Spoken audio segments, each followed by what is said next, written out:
Hello everyone, welcome to my YouTube channel।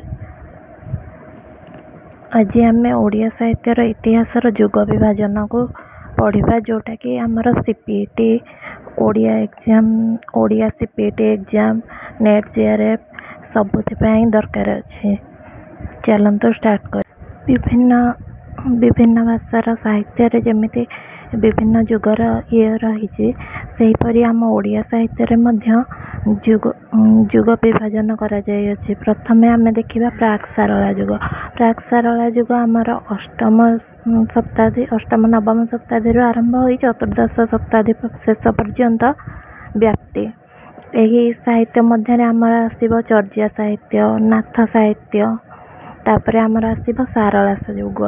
सारला जुगरे आम देखा पंचदश शताब्दी समय जोटा कि 1401 रु 1500 ख्रीष्टाब्द पर्यंत जोटा कि आम ओडिया साहित्यर कह सुवर्ण जुग बोली।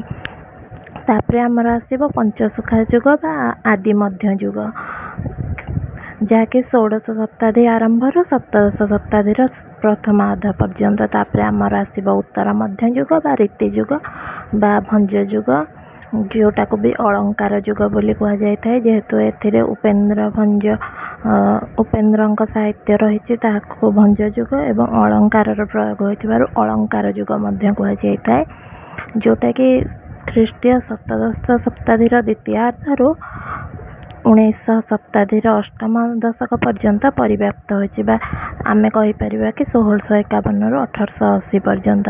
तापर आधुनिक जुग आमर आसव 1880 ख्रीष्टाब्द आज पर्यंत जो भी साहित्य रचना है आम आधुनिक जुग भाव ग्रहण करिपरिबा।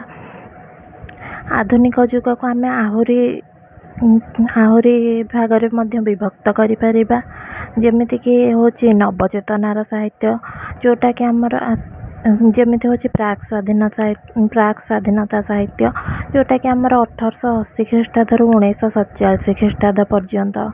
तापर आमर आसव नवचेतनार साहित्य 1880 रु 1910 पर्यंत।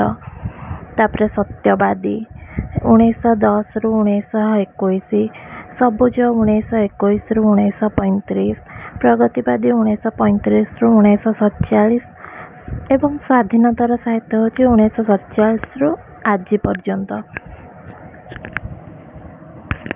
एहीपरि भाव आम ओडिया साहित्यर जुग विभाजन करा जाइए। आज एतिकी।